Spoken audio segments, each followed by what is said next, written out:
Buenos días. Gracias por venir otra vez.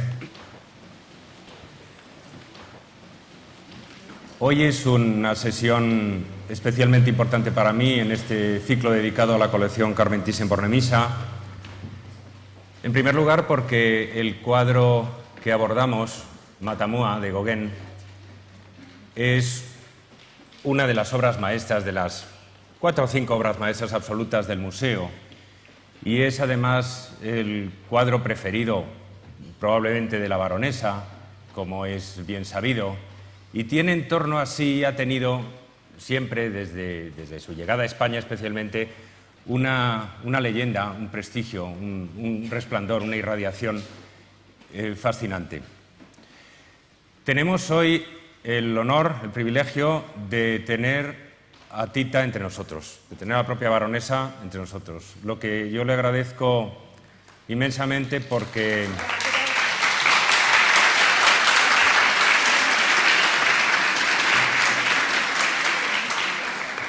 no se pueden imaginar lo que son las jornadas de Tita durante los días que pasa en Madrid.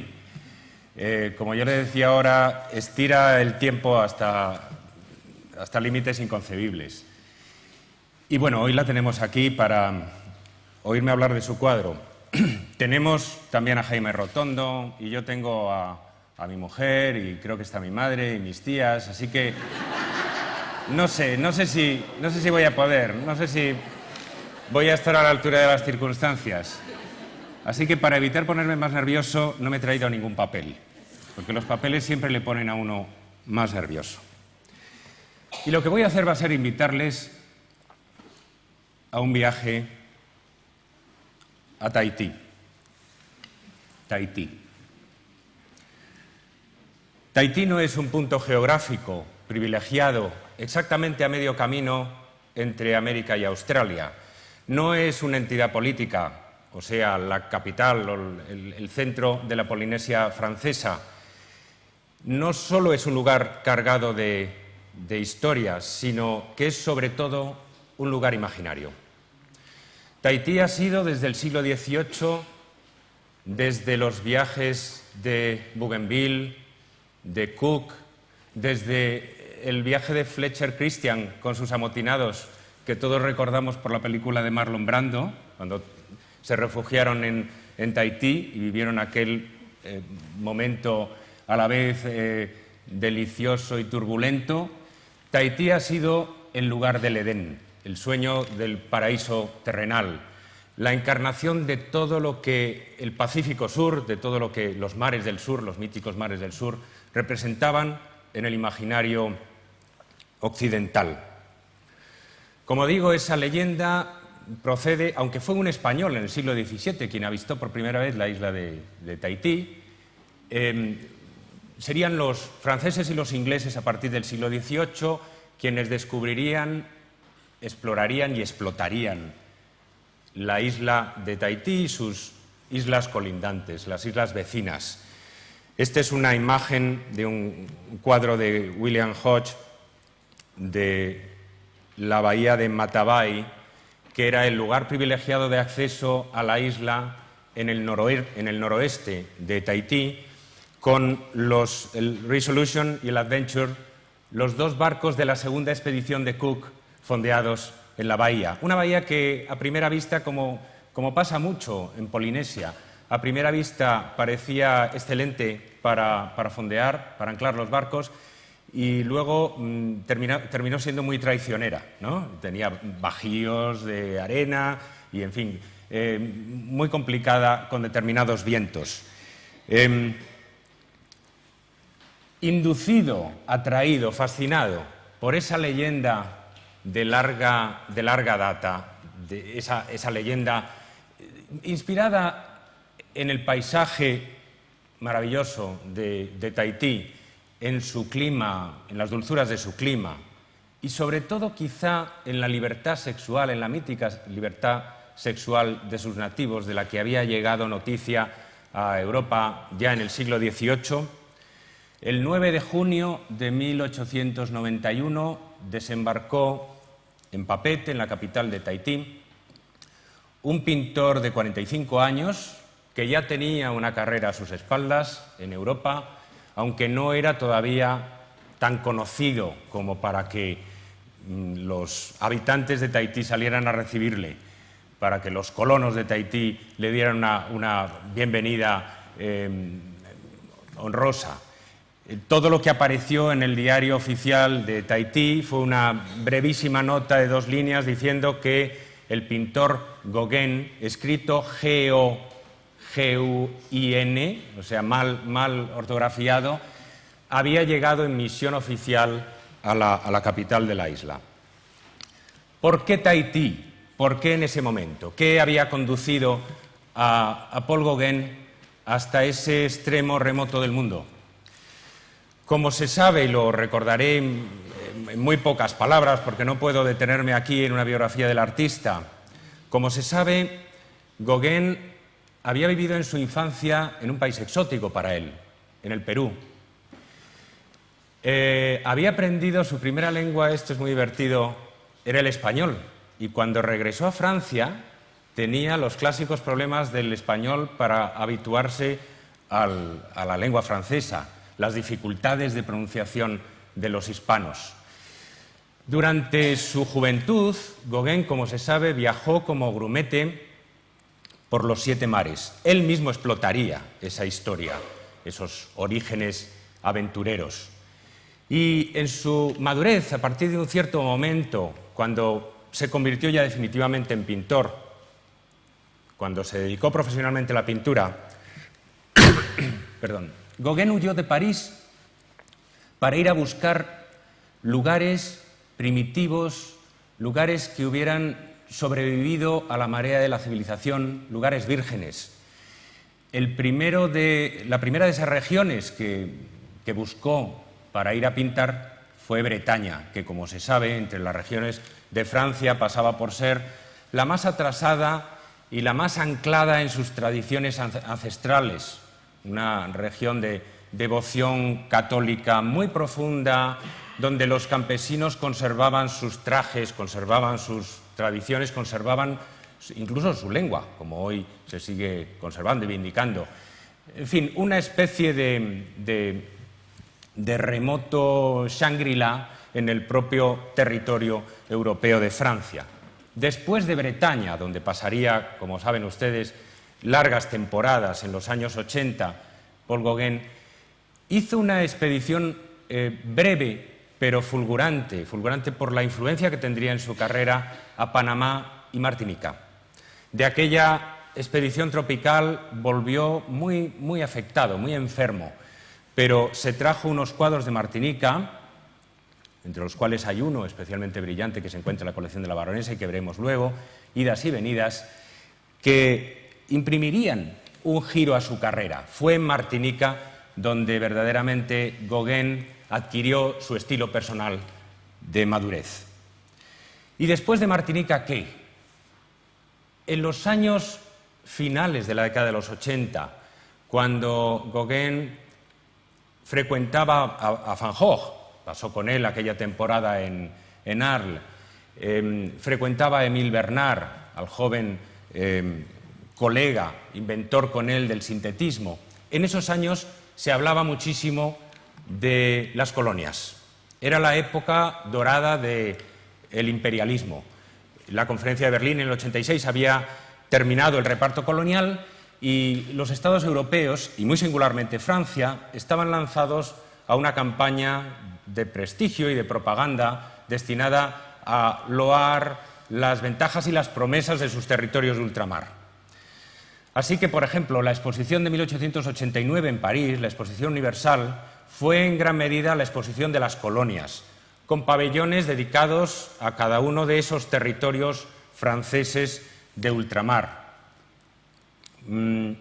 Entre los pabellones dedicados a las colonias de ultramar había unas chocitas entre unos árboles que recreaban o trataban de recrear un poblado tahitiano.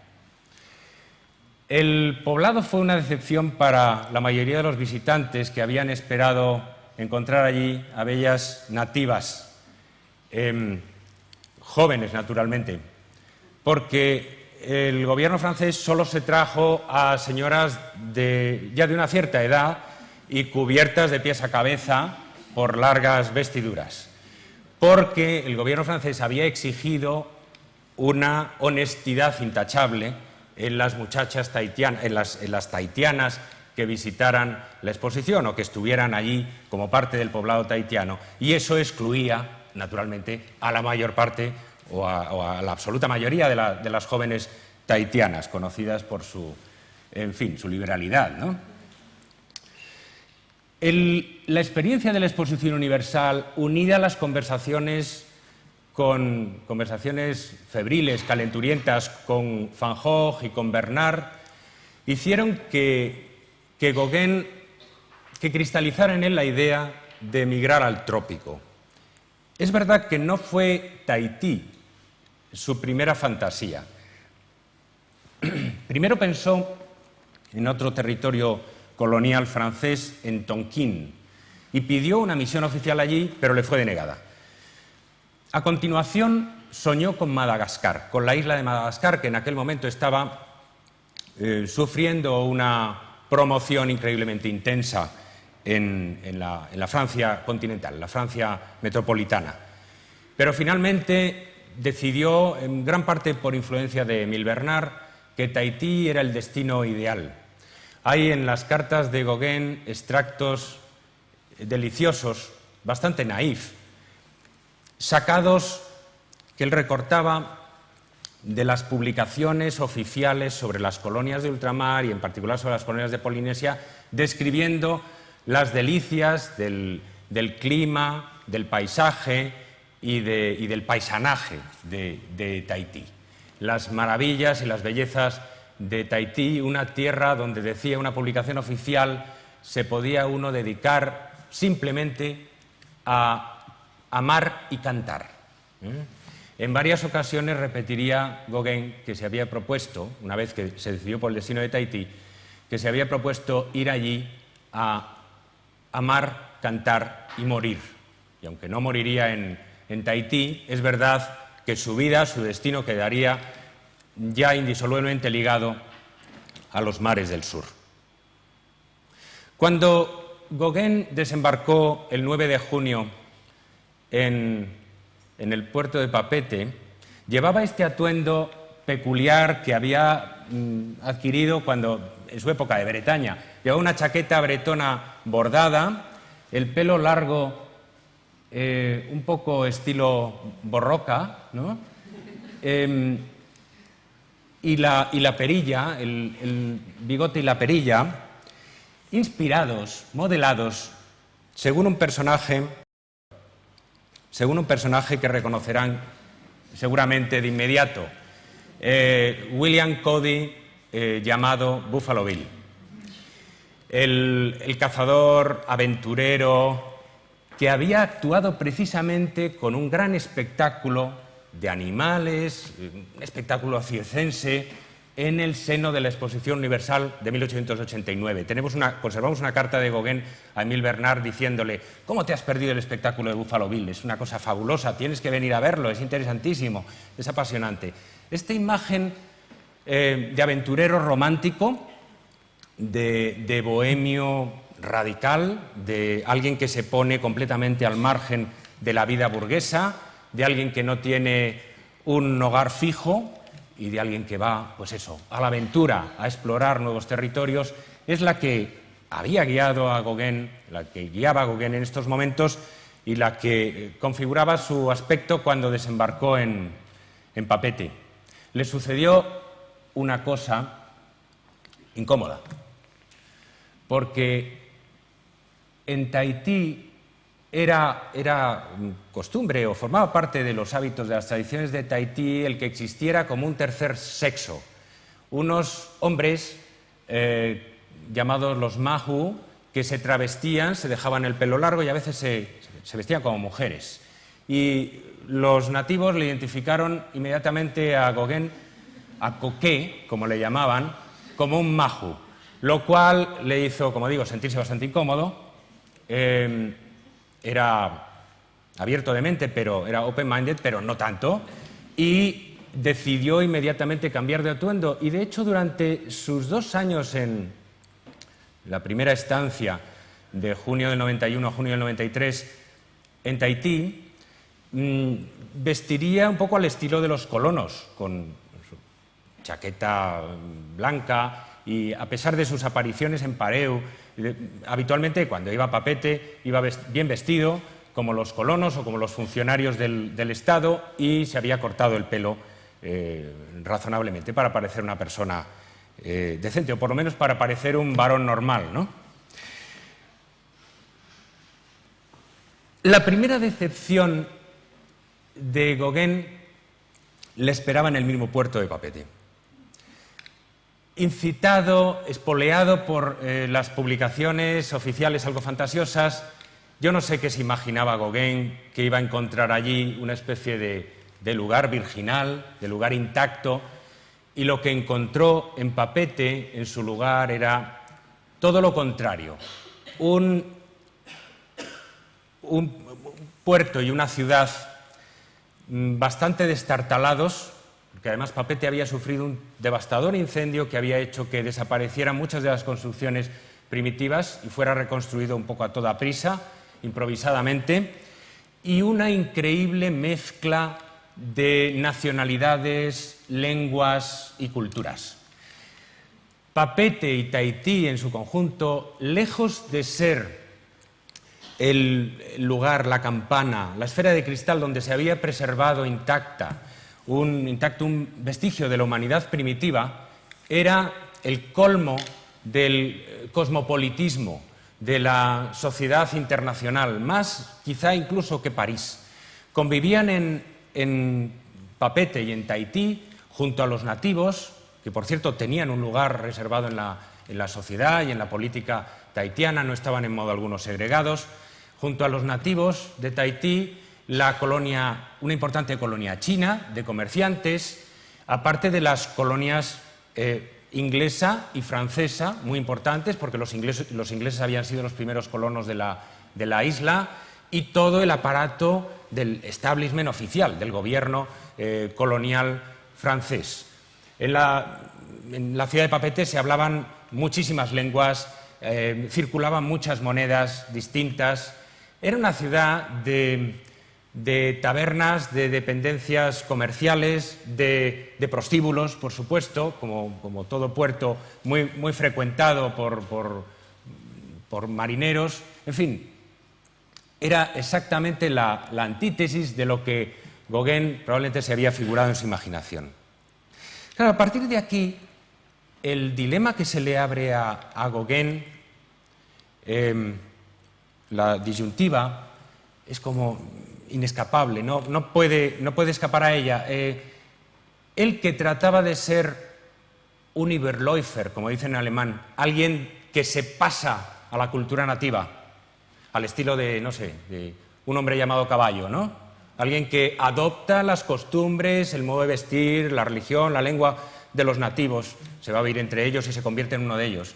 Él, que pretendía algo así, termina condenado a convertirse, en cierto sentido, en un turista más o menos permanente, pero en un turista que se mueve en los intersticios de esta sociedad de mestizaje, que unas veces está con los nativos y otras veces con los colonos, unas veces con los católicos, otras con los protestantes, unas veces con el gobierno y otras veces con los resistentes al gobierno colonial. Lo que tenemos aquí es el puerto de Papeete. No he conseguido una buena fotografía de la época en que Gauguin estuvo allí. Esta es una fotografía de mediados del siglo pasado, de los 50, pero es panorámica y se ve muy bien pues lo pequeño, por una parte, que era todavía el puerto de Papeete misma en los años 50, y cómo inmediatamente ahí está el paisaje, casi encima de la ciudad, y sobre todo las montañas. Las montañas son la presencia dominante desde kilómetros antes de entrar de fondear en Tahití, las impresionantes montañas que atraviesan toda la isla. Esa es la catedral de Papeete, que tiene 130 y tantos años y detrás de la cual se alojó Gauguin en una vivienda alquilada en los aledaños de la catedral cuando llegó a Papeete. En Papeete pasó unos meses Gauguin, unos meses dispersos, unos meses de gastar mucho dinero, de visitar a mucha gente, de frecuentar a las prostitutas, de beber mucho en las tabernas. En esos primeros meses él trataba de haberse hecho una reputación como pintor de retratos, sobre todo entre los colonos de la isla.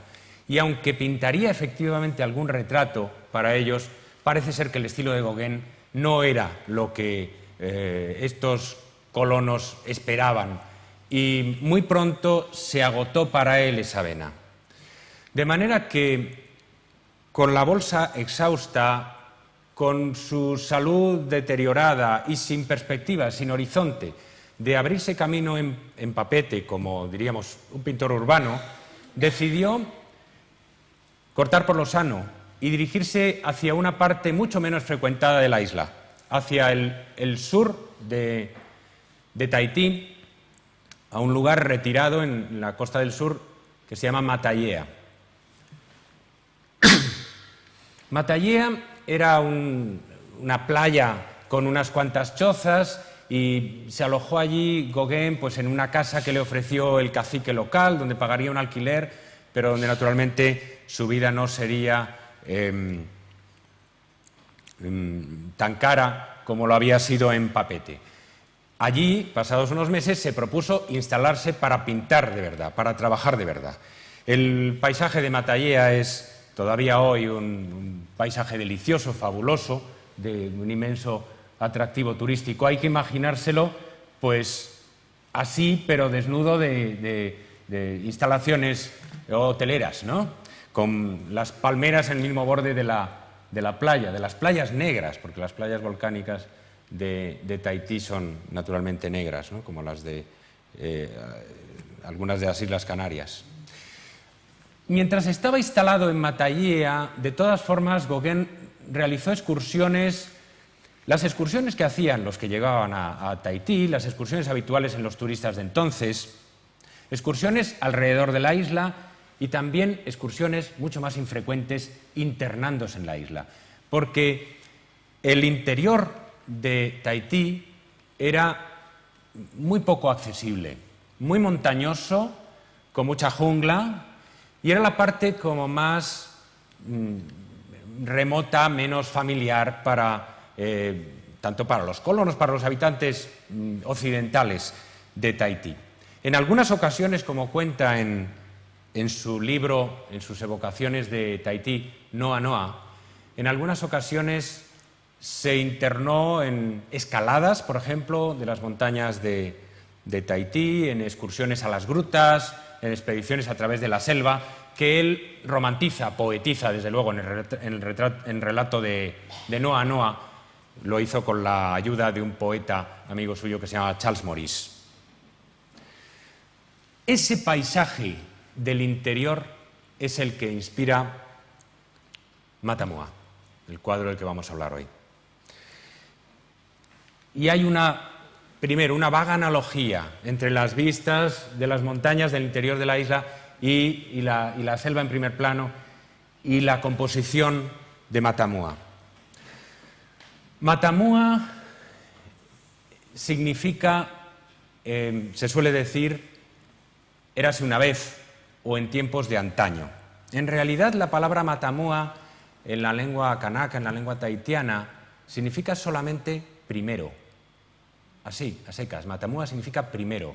Lo que probablemente Gauguin quiso decir, lo que pasa es que su dominio de la lengua nativa de Tahití era muy insuficiente. Lo que quiso decir es Ite Tau Matamua, que significa en los tiempos primeros, en los tiempos de antes, en los tiempos originarios. El cuadro, que fue pintado al final de 1892, en diciembre de 1892, recoge un maravilloso paisaje, plasma un maravilloso paisaje opulento, excitante, cargado de color, cargado de incitaciones y a la vez admirablemente armonioso, equilibrado. Es uno de los cuadros más equilibrados que Gauguin pintó en su vida. En primer término, dos nativas sentadas, una de las cuales toca la flauta llamada vivo, la flauta tahitiana, mientras la otra escucha. Y en segundo término, separadas de ellas por un árbol, otro grupo de nativas que danzan ante un ídolo colosal, ante una estatua de la diosa Hina, la diosa de la luna. Alrededor de ellos un paisaje verdaderamente formidable, un paisaje cargado de, casi diríamos, demasiados estímulos, como si faltara el espacio. Es un paisaje casi asfixiante, en el que casi podemos respirar la densa y húmeda y aromática atmósfera del trópico. En realidad, el paisaje de Matamua no es un paisaje pintado del natural. Cualquiera que conozca un poco a Gauguin sabe que no era muy adicto a pintar del natural. Era mucho más un pintor de la memoria y de la imaginación. Le gustaba ir recogiendo impresiones de paisajes y sintetizarlas luego en el estudio con una nueva creación de la imaginación. Algunos elementos del paisaje de Matamua están casi desde el principio, desde el mismo momento en que Gauguin desembarca en Tahití. Sobre todo y ante todo la montaña, porque la gran protagonista del paisaje de Matamua es la montaña, que es una montaña sagrada. En toda una serie de paisajes gauguinianos de su primer año en Tahití, la montaña aparece, unida a las tradiciones, a las leyendas locales, como el lugar donde se entierra a los reyes o a los caciques y como un lugar de culto. Los tahitianos escogían los lugares, parajes al pie de la montaña para situar sus tumbas y sus altares. En este primer paisaje tahitiano, que es de los primeros momentos de su llegada a la isla, aparece la montaña dominando el paisaje y aparecen también otros dos elementos que van a reaparecer en Matamua. Las palmeras, por supuesto, y el árbol del mango, que está ahí a un extremo, esa masa amarilla al extremo derecho, y que va a ocupar un lugar más central en el cuadro de Matamua. Aquí lo tenemos, ¿no? En Fatatatemua, al pie de la montaña, donde la montaña ya no se perfila, pero la presentimos ahí. Estamos de nuevo en un paraje sagrado y el protagonista es el árbol del mango junto a las palmeras. Dos elementos que, como se ve, recurren en el centro de la imagen. La disposición vertical, que es como si nos condujera hacia la montaña, como si nos empujara hacia arriba, de Matamua, estaba presentida en algunos paisajes anteriores pintados por Gauguin, donde también hay un camino que conduce a la distancia, un camino ascendente. Por ejemplo, esta calle de Tahití de 1891. Verán que en Matamua hay un vestigio a la derecha de ese camino. Está desplazado porque lo que le interesaba a Gauguin en este caso eran otros elementos compositivos, pero también hay un camino que conduce a la montaña. Se supone que un camino por donde irán los peregrinos al santuario, por donde irán los que vayan al culto al santuario. El calle de Tahití es una imagen donde se ha visto a veces, se ha creído ver una evocación de Tejamana, la muchacha que está sentada a la puerta de la casa, a la derecha. Sería una representación de la Vahine, la novia de Gauguin en Tahití, en esta primera etapa, a la puerta de su casa familiar, de su choza familiar. Tejamana desempeña un papel muy importante en la vida, por supuesto, pero también en la actividad intelectual y creativa de Gauguin durante su primera estancia en Tahití, porque Tejamana le contaba muchas historias. Tejamana le contaba genealogías, leyendas tradiciones antiguas del pueblo. Hay que tener en cuenta que esta especie de obsesión por la memoria era algo que dominaba toda la sociedad tahitiana, incluidos colonos y nativos en aquella época. Esto tiene mucha importancia para entender el cuadro de Matamua. Por una parte, la sociedad tahitiana, como he dicho, era muy mezclada, muy mestiza. Un solo ejemplo.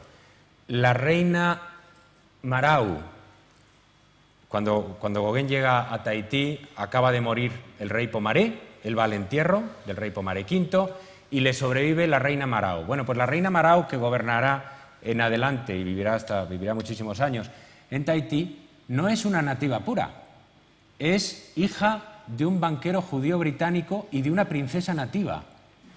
Esta es la familia real, real tahitiana, o sea que el mestizaje está en el mismo corazón de la sociedad y de la vida de Tahití. Pero a la vez que son mestizos, a la vez que llevan sangre de muchas razas y de muchas culturas, sueñan con un remoto y glorioso pasado tahitiano puro. Los areoi, la casta elevada, la élite, los príncipes de la antigua raza maorí. Y se cuentan historias, por ejemplo, la actividad fundamental en el salón de Marau, de la reina Marau, alrededor de la reina Marau, es contar historias, contar leyendas, contar tradiciones religiosas de antes de la conquista occidental, de antes de la colonización y de la conversión religiosa de Tahití.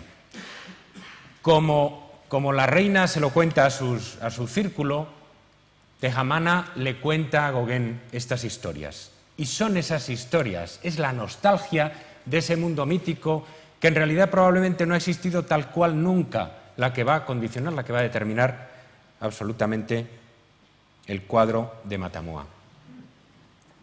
Matamue es otro precedente con ese mismo elán ascensional hacia la montaña y con figuras en primer término comparables a las de Matamua, ¿no? Ese leñador que reaparecerá en otras pinturas de Gauguin, los pavos reales y un mosaico de formas y colores menos reconocibles, porque el cuadro de Matamue es más informe, más abstracto, diríamos, que las formas bien definidas de Matamua.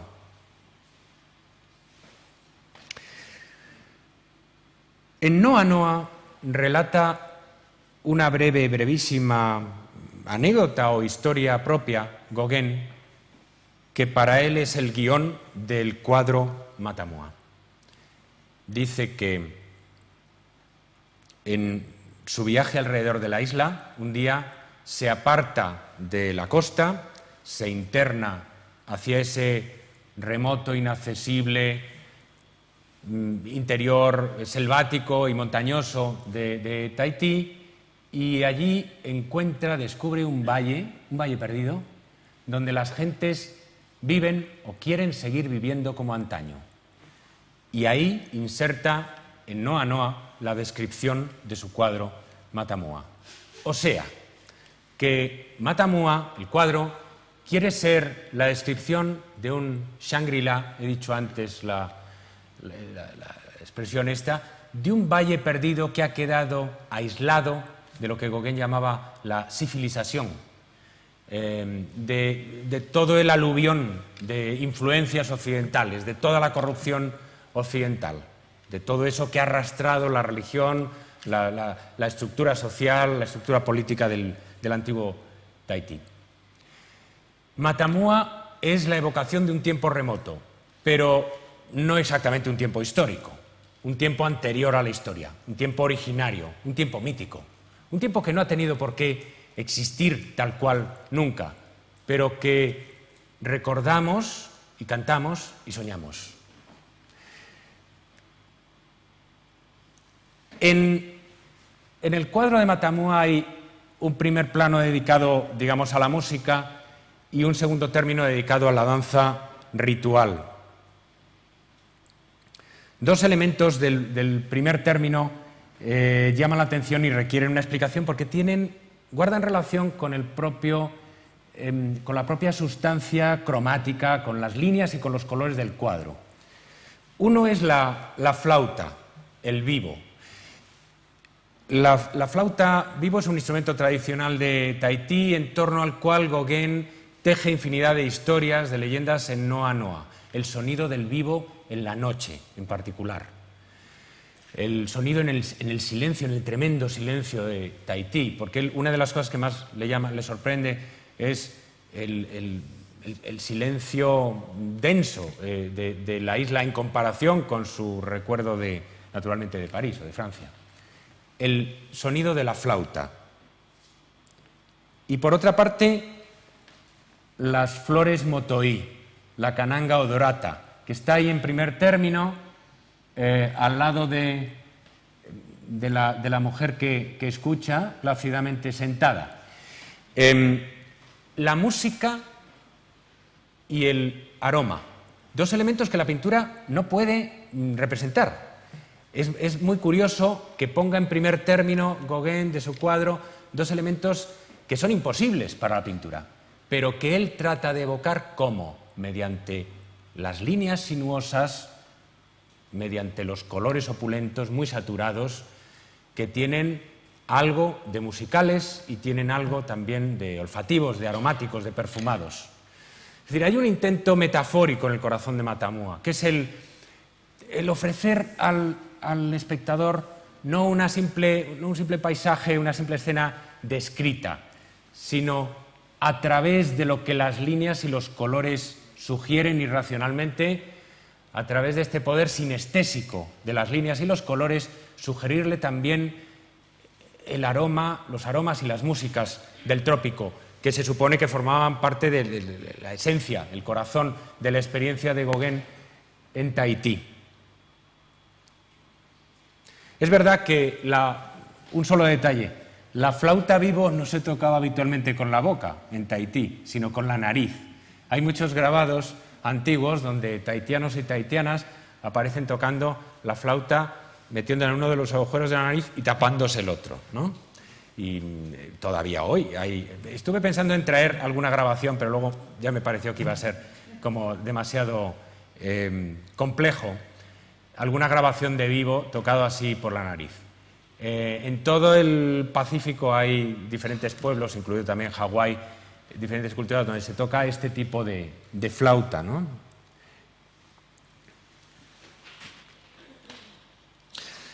Hasta ahora he hablado de Matamua como si fuera una pintura relativamente aislada, pero en realidad Matamua forma parte, diríamos, de un políptico o de una pequeña serie. En los últimos días de diciembre de 1892, Gauguin le escribe a Daniel de Montfort, su amigo y principal corresponsal en Francia, explicándole el envío de 3 pinturas que acaba de terminar y que constituyen, en su opinión, la cima de toda su obra hasta entonces. Dice así, sin paliativos, que son lo mejor que ha producido hasta entonces y para muchos son también lo mejor de lo que producirá durante toda su estancia en los mares del sur. El primero de esos cuadros es Matamua, y el más brillante. Y le siguen 2 cuadros más que son como extractos de detalles de Matamua aumentados. El primero de ellos es Area Area. Area Area significa diversión, entretenimiento, pasar un buen rato. Y recoge, como se puede ver, exactamente la mitad inferior de Matamua, es decir, el contraste entre la música de flauta en primer término y la danza ritual en segundo término, ¿no? Es un remake. Las figuras son mayores, están más hechas y se ha añadido en primer término, bueno, muchos de los elementos son los mismos, o sea, el árbol central, con sus ramas curvas, esa especie de terreno, pero que parece casi un río, con formas de colores muy cálidos, muy intensos, las las plantas junto a ese terreno, y a eso se ha añadido un perro casi heráldico, un perro que no es un perro plano, es un perro como de un relieve o de un friso, y en el que los intérpretes contemporáneos de Gauguin creyeron ver una presencia maligna, una de esas presencias diabólicas que a veces introduce Gauguin en sus pinturas de Tahití. Es un perro que acecha, quizá como un tentador que ronda a las mujeres, ¿no? El segundo de los... Perdón. Las posturas de las tahitianas de Arearea están relacionadas, desde luego, con las de Matamua, son una nueva versión de Matamua, pero ponen quizá más de relieve que no se trata de posturas naturales, espontáneas, relajadas, sino de posturas ritualizadas, de posturas investidas de una cierta solemnidad ritual o religiosa. Y eso no es casualidad, porque Gauguin se inspira para pintar esas figuras en las fotografías que él poseía, que había adquirido, al parecer, en la exposición de 1889, de los relieves de un famoso templo, un maravilloso templo, conjunto de templos de Borobudur, en Java Central, la isla de Java. Bueno, no he podido traer imágenes de Borobudur porque habríamos perdido mucho tiempo, pero es un conjunto impresionante, con grandes plataformas cubiertas por, en fin, una especie de espacios abovedados, de pirámides, más bien, con campanas gigantescas de piedra y budas y 2.600 relieves de piedra. Es una creación pues comparable a Angkor Wat o algo así, a los grandes templos camboyanos.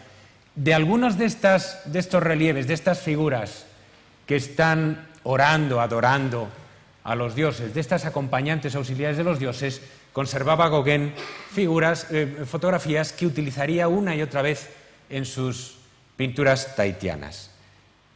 Entonces, fíjense cómo la de delante tiene una postura pues que evoca a los budas, una postura yógica, una postura de loto o variante. Yo no entiendo mucho de estas posturas, pero que evoca la postura del loto, y la otra tiene las manos juntas, está inclinada para tocar la flauta, pero está en la postura de la figura orante. Es como si Gauguin hubiera tomado simplemente la figura orante y le hubiera añadido un objeto para justificar esa actitud, la hubiera convertido en profana, poniéndole la flauta entre las manos.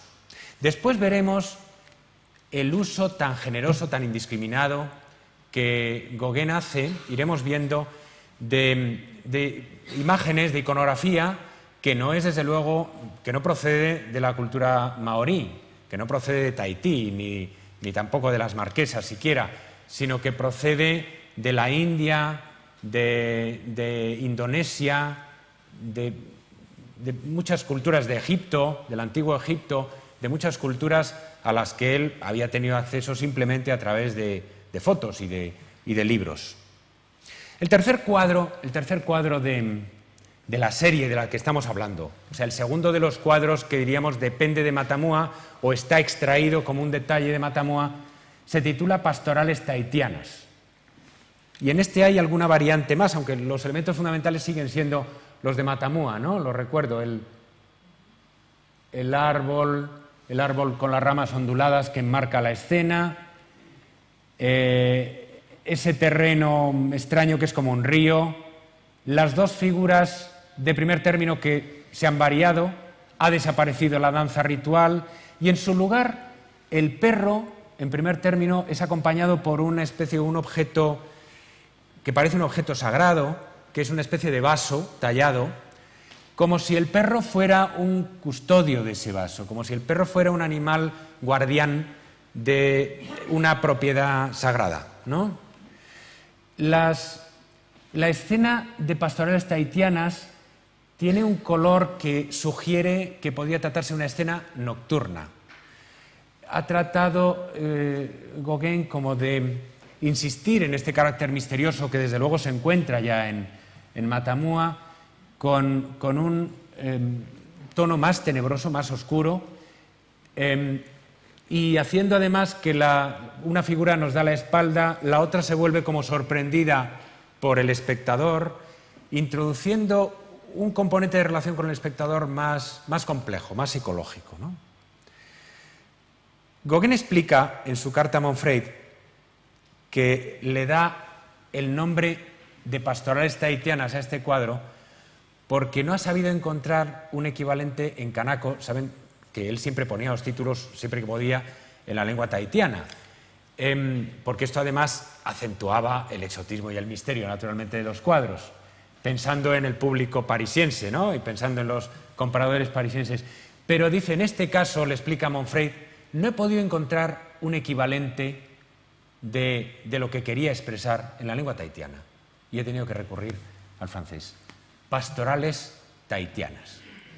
Y para mí, yo desde que hicimos la exposición Gauguin he pensado que este era un momento absolutamente revelador, donde se descubre que Gauguin sigue siendo hasta el fondo de su alma un occidental, naturalmente, aunque trate de pasar por otra cosa, y que en el fondo todo el empeño de estas mujeres plácidamente sentadas o recostadas en el maravilloso paisaje de Tahití es un empeño que se entronca en un género literario y artístico con una gran tradición en Occidente, el género pastoral o pastoril. Más aún, hay una semejanza extraordinariamente sospechosa entre Pastorales tahitianas y un cuadro del joven Tiziano, que durante mucho tiempo se ha atribuido a Giorgione, pero bueno, tanto nos da que sea de Giorgione como del joven Tiziano, un cuadro extraordinariamente conocido que es una de las grandes obras maestras del Louvre y que Gauguin conocía perfectamente, visitaba, con el que estaba muy familiarizado. El concierto campestre de Tiziano ha dado lugar a muchas interpretaciones alegóricas, es como un picnic campestre en torno a la música, con un joven que toca un laúd y una joven desnuda que toca una flauta, mientras la otra vierte agua en ese pozo, pero naturalmente no es simplemente una partida campestre, no es simplemente un picnic, sino que es probablemente una meditación alegórica sobre las fuentes de la inspiración, de la poesía y de la música.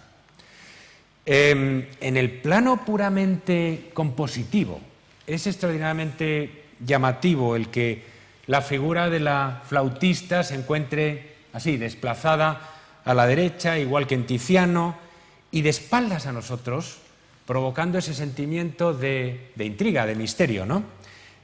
Y la otra figura que está de pie, bueno, pues puede tener algún vago parentesco con la figura que vierte el agua. Es verdad que los personajes masculinos han desaparecido, pero esto es una norma absolutamente respetada en un 90% de las ocasiones por Gauguin en su pintura tahitiana, porque saben ustedes que la pintura de Gauguin en Tahití, como lo había sido su pintura en Bretaña, como lo había sido su pintura en Martinica, es una pintura exclusivamente dedicada a las mujeres. Su mundo es un mundo exclusivamente femenino, salvo muy contadas excepciones. La tradición pastoral representada por el concierto campestre de Tiziano había sufrido un rejuvenecimiento, un renacimiento, una resurrección a mediados del siglo XIX en Francia. Cuando pensamos en concierto campestre, pensamos inmediatamente en el almuerzo de Manet, que no está directamente inspirado en las figuras del concierto campestre de Tiziano, porque está sacado de un fragmento de Rafael, de un cuadro de Rafael, pero que en atmósfera, en tono, y literalmente en el hecho de que se encuentren dos señoras desnudas o semidesnudas con dos jóvenes vestidos, esto que provocó tanto escándalo en la sociedad, en la pudibunda buena sociedad parisiense a mediados de los 60, pues esto está sacado literalmente del cuadro de Tiziano, como hizo observar Solá, Émile Solá, el novelista y crítico, cuando defendía a Manet. Pero bueno, si Tiziano lo había hecho y Rubens lo habían hecho, esto de mezclar las figuras femeninas desnudas con hombres vestidos es la cosa más habitual en los museos de todo el mundo. ¿Por qué escandalizarse? En la tradición campestre resucitada, en la tradición pastoral, esa tradición que viene de Teócrito, de Virgilio, lo esencial es, diríamos, un escenario, el llamado el locus amenus, un escenario en la naturaleza, al aire libre, cómodo, con sombra, con agua, en el cual una figura o unas cuantas figuras, masculinas o femeninas, se instalan para cantar sus amores, para hacer poesía o hacer música sobre sus amores, sus dolores de amor, sus nostalgias, etc. Un componente esencial de la tradición pastoral es, por consiguiente, la música, ¿no? Lo hemos visto desde Tiziano. Y en particular la música de flauta. La hemos visto en Tiziano y en el propio Gauguin. La primera égloga de Virgilio, y antes aún los idilios de Teócrito, comienza muchas veces con el motivo que se llama el arbore subquadam. Un pastor que está sentado a la sombra de un árbol y que toca la flauta, que toca una melodía, pues una melodía a veces quejumbrosa o nostálgica, evocando sus amores. Pero a veces no es la flauta, sino que es pues una lira, por ejemplo, como en el caso de esta especie de musa o de ninfa o de lo que sea. Juan Ángel nos estuvo ilustrando sobre todas las posibilidades de interpretación, que hay muchas y no me voy a detener en ellas, de este maravilloso La Soledad de Corot, que pertenece también a la colección Carmen Thyssen-Bornemisza. Me gustaría ir mostrándoles algo que dije el primer día, cómo la tradición pastoral, y Matamua, desde luego, por añadidura, se encuentra muy en el corazón de la colección de Tita. Cómo desde el Adán y Eva del paraíso de Bruegel hasta el Picasso de los segadores hay un hilo conductor, que es los seres humanos en plena naturaleza, en armonía con la naturaleza, amándose, cantando, a veces ocasionalmente trabajando, pero sin que el trabajo sea un trabajo gravoso, una condena. Y esa tradición pastoral, yo he llegado a la conclusión de que es el verdadero corazón, la verdadera columna vertebral de la colección Carmen Thyssen-Bornemisza. No simplemente el paisaje, sino la tradición pastoral, desde, como digo, desde la pintura flamenca de finales del XVI hasta el siglo XX. Y si se me permite añadirlo, yo creo que el gusto y la personalidad de la propia coleccionista, el gusto y la personalidad de Tita, tienden a eso. Es decir, que hay en la coleccionista una especie de ideal pastoral, de amor por ese tipo de vida sencilla, en plena naturaleza, que es la antítesis de la vida urbana, del tráfago urbano, de las intrigas de la corte y de todo eso que conocemos también, y que probablemente sea irrealizable el ideal pastoral, pero que es una constante utopía y un constante objeto de nostalgia. Quien actualiza en la generación impresionista el ideal pastoral de una manera más conspicua es Pissarro. Pissarro tiene toda una serie de campesinas que trabajan. Era el más izquierdista de los impresionistas y tenía un interés social por la figura del campesino, pero es asombroso la cantidad de figuras campesinas suyas que en realidad no hacen absolutamente nada. O sea, que se encuentran en el perfecto estado, en la perfecta condición pastoral. Tumbadas, recostadas, conversando, se supone que hablando ¿de qué hablarán? ¿De las vacas o de novios, probablemente, no? De sus afanes cotidianos, de sus nostalgias, de sus anhelos, de todo esto. Hay una enorme cantidad, he tenido que quitar diapositivas porque tenía una enorme cantidad de cuadros de Pissarro. Y Pissarro fue el maestro de Gauguin. De estas campesinas un poco odaliscas, aunque estén vestidas, de estas campesinas sentadas y recostadas en la hierba, a veces con unas amigas, a veces con los niños, proceden las bretonas, las pequeñas bretonas de la mitad de los 80 que Gauguin pinta. De aquí proceden estas pastoras bretonas que pinta tan a menudo Gauguin entre 1886 y 1889, ¿no? Recostadas en este ambiente de perfecto, en esta atmósfera de perfecta armonía, de perfecto idilio, ¿no? Naturalmente en Martinica también. Y no se puede entender las expediciones al trópico de Gauguin, no se puede entender Martinica, como no se puede entender Tahití, no se puede entender la interminable serie de tahitianas sentadas, recostadas en el campo, sino remontándose a las pastoras bretonas y más atrás a Pizarro y más atrás a Corot y más atrás a Tiziano o a lo que sea. Hay un hilo conductor que comunica directamente idas y venidas, otra de las grandes joyas de la colección Carmen Thyssen en este espíritu pastoral, porque aunque, bueno, el tema es el trabajo, son, como se sabe, las mujeres que van y vienen cargadas con las cestas en la cabeza, pero hay otras que están sentadas con sus cabritas, con sus ovejitas, y hay en general este espíritu, esta vida lenta, esta vida, si no ociosa, casi ociosa, de las nativas, que fascinaría constantemente, persistentemente a Gauguin en sus pinturas del trópico. Incluso el camino, ese camino rojo en medio del verde, tiene un parentesco con Matamua, con lo que volverá a hacer después en Matamua. Naturalmente el estilo ha cambiado mucho, porque Martinica es todavía un periodo de transición en el que él está buscando su propio lenguaje, y en Matamua ya lo ha encontrado. Y Matamua está pintado en el estilo ya codificado, sintetista, donde los colores, estos colores opulentos, saturados, riquísimos, se esponjan entre las líneas que los delimitan, como en un esmalte cloisonné o como en un tapiz, que son dos metáforas que Gauguin y sus amigos utilizarán muy a menudo para explicar su pintura. La pintura sintetista madura es como los esmaltes tabicados, donde el color se pone entre elementos límites de metal, o como los tapices, donde también hay áreas de color delimitadas.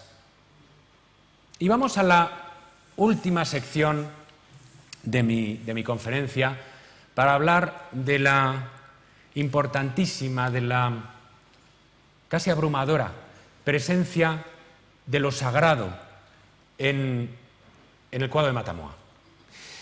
Si nos quedamos con Matamua como simplemente una escena pastoral, podemos trivializarlo. Matamua no es simplemente una escena de unas pastoras, de unas campesinas en tiempo de ocio, descansando, relajadas, conversando. Matamua está impregnada del sentido de un misterio religioso.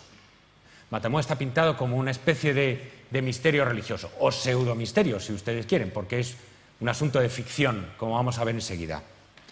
Las mujeres, en el segundo término, danzan ante una estatua de la diosa Gina, como he dicho, la diosa de la luna, la diosa de la fecundidad, de la regeneración, pareja del dios de la tierra, Fatú, con el que aparecerá a menudo en las representaciones de Gauguin, sobre todo. Maruru, gracias, es uno de los grabados en madera realizados en estos mismos años, que incluyó en Noa Noa, y en él vemos esta misma estatua colosal de perfil, con un perfil un poco monstruoso, sentada, que evoca como las grandes estatuas egipcias, se ha dicho muchas veces, puede evocar también quizá los ídolos de las figuras de la isla de Pascua. Lo primero y más importante que hay que decir es que nada de esto existía en Tahití. Los llamados tiki tahitianos, los ídolos tahitianos, las estatuas religiosas tahitianas, no superaban prácticamente nunca el medio metro de altura y eran notablemente toscos. Eran más como recipientes para la divinidad que figuras escultóricas realmente trabajadas. Además, por añadidura, con la desaparición del culto maorí originario, con la cristianización de la isla, primero a cargo de los protestantes y después en una segunda ola a cargo de los católicos, los tiki existentes habían desaparecido también en muchas ocasiones. Con lo cual, cuando una de las frustraciones, de las decepciones más profundas de Gauguin al llegar a Tahití es el descubrir que no quedaba prácticamente ni rastro del antiguo culto maorí en términos artísticos, monumentos en los que él pudiera ver reflejada la cultura originaria de aquel pueblo. ¿Y cuál es la alternativa a la que va a acudir Gauguin? Pues ni más ni menos que a inventarse él el culto o la imagen del culto maorí antiguo,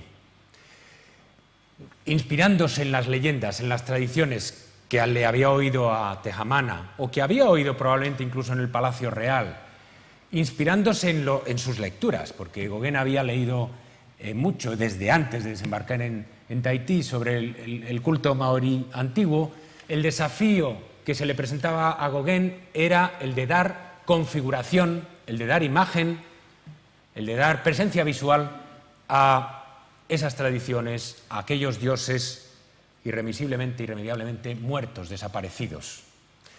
O sea que este es un esfuerzo más que arqueológico, es un esfuerzo de resucitación.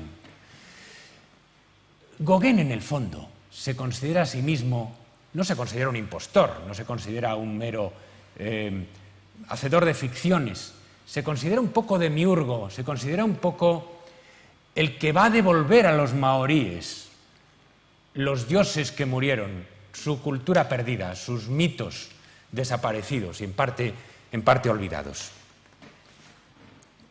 Hina y Fatou aparecen a veces en algunos, al fondo de algunos cuadros, como este Nave Moe, como una pareja unidos, bueno, uno pegado a la espalda del otro, ¿no?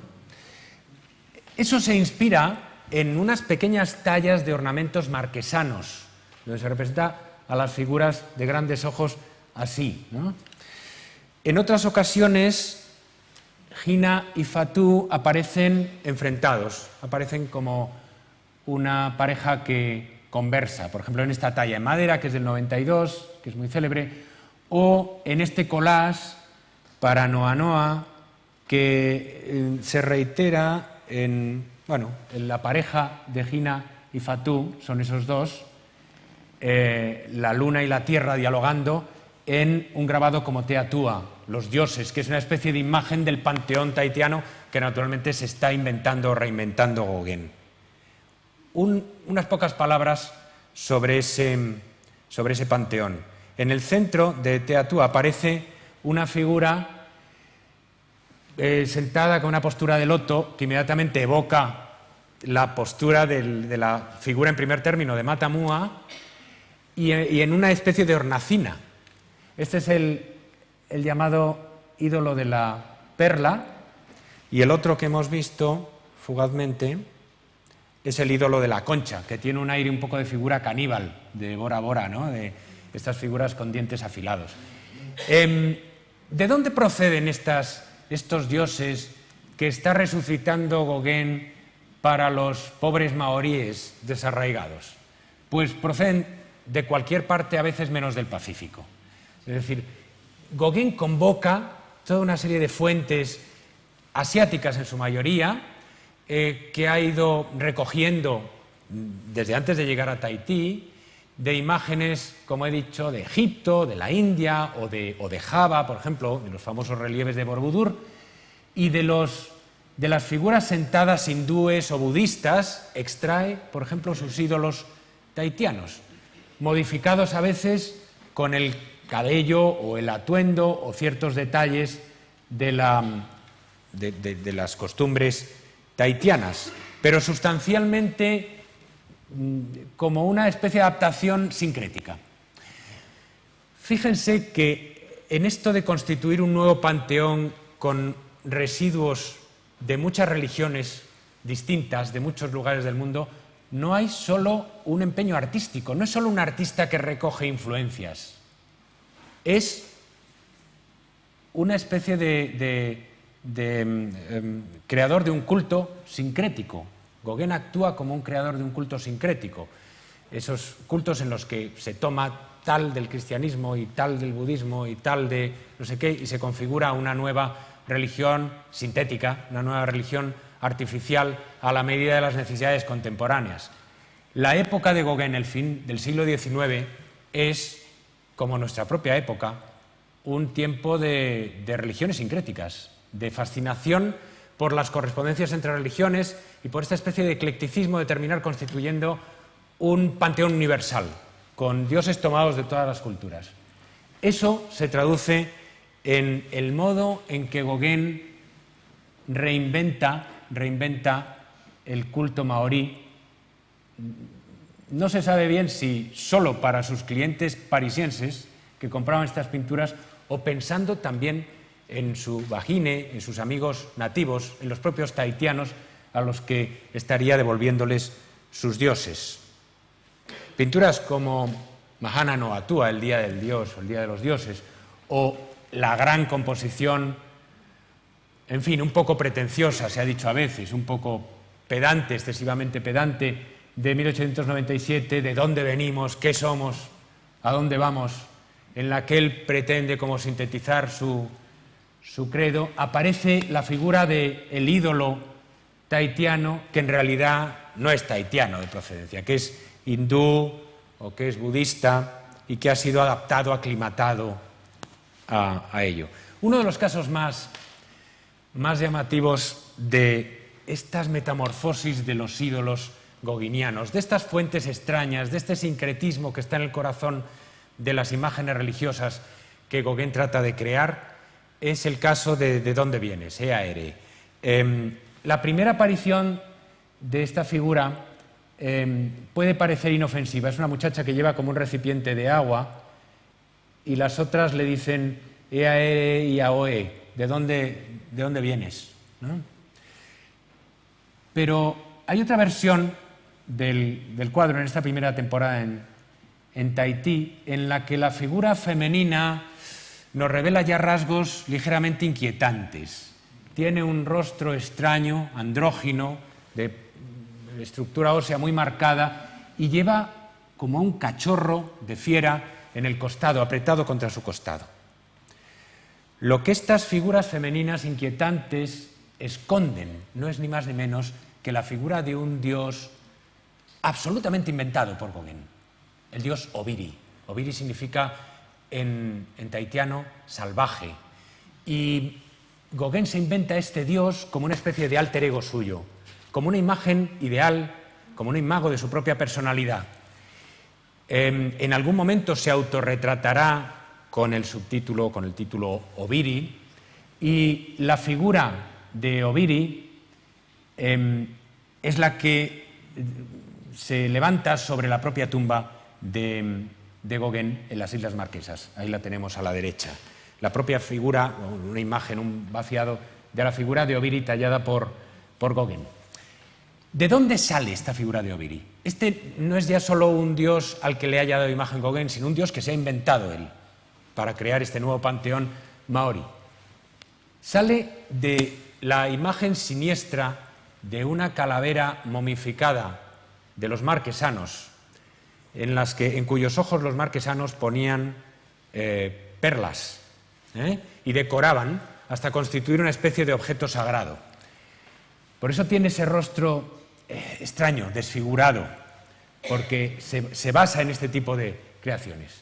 Pero el cuerpo, la postura tan extraña, tan intrigante, ¿de dónde proceden y por qué? ¿Y por qué aprieta esa especie de cachorro que a veces se ha dicho que es un cachorro de lobo contra su costado? Esta divinidad de lo salvaje, esta divinidad de la muerte, esta divinidad de lo otro, que aparece, por ejemplo, en la pintura de Gauguin. Estos intercambios entre la pintura y la escultura son característicos de Gauguin, ¿no? Él toma prestadas sus propias esculturas para llevarlas a sus cuadros y luego de vuelta las convierte en esculturas. Esta figura ominosa, siniestra, temible, del dios de lo salvaje, del dios de la muerte, ¿dónde vendría? Hay una hipótesis de Gray, que ha investigado todo esto de las fuentes de la escultura gauguiniana en Tahití, que sostiene que procede de una estatua javanesa del periodo, bueno, yo no sé ni pronunciarlo, mahapajítico, de piedra, del Museo de Yakarta y tal. Y tiene el único problema de que, además de no ser la analogía para mí excesivamente llamativa, procede de un museo que Gauguin no había visitado. O sea que lo más plausible es que Gauguin nunca viera esa figura. Y en cambio hay una figura asiria en el Louvre, y esto, en fin, tengo la satisfacción de decir que es una convicción mía y que es un descubrimiento mío. Hay una figura de la época neoasiria, del reino de Sargón II, que representa a un héroe estrangulando aparentemente a un cachorro de león como una prueba de fuerza, y que a veces ha sido asociada a la figura de Gilgamesh, del gran héroe épico, que se encuentra en el Louvre y que Gauguin sin duda sí pudo ver. De manera que, fíjense por qué caminos extraños vienen a parar en el panteón tahitiano que Gauguin se inventa, literalmente, figuras de Egipto, de la India, de Indonesia, de Mesopotamia, de muy distintas épocas, de muy distintas culturas, de muy distintos contextos culturales, para cristalizar, para fundirse en el crisol del imaginario de Gauguin y dar lugar a ese misterio sagrado que son buena parte de las pinturas de Gauguin en Tahití, y en particular Matamua. Y con esto voy a terminar. Matamua quería ser la representación de un lugar intacto, virginal, de un tiempo mítico en el que todavía no se había producido la mezcla de las culturas, de las razas, de las civilizaciones, la recuperación de una pureza originaria absolutamente intacta. Lo que en realidad hay detrás de Matamua es, en cambio, una construcción, un collage, una elaboración muy compleja de influencias culturales muy diversas, occidentales y orientales, europeas y oceánicas, de hindúes, budistas, del antiguo Egipto o de Asiria, o de infinidad de fuentes culturales, con las cuales crea Gauguin su propia religión, su propio panteón, como una suerte de suprema ficción.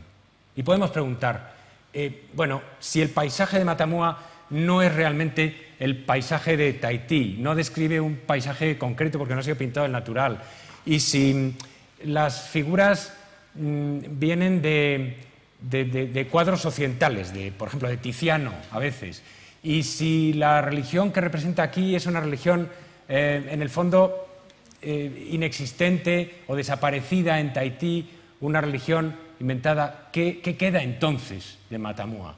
¿Qué nos ofrece Matamua? Pues Matamua nos ofrece un bello sueño que Gauguin soñó y que él nos permite soñar todavía. Muchas gracias.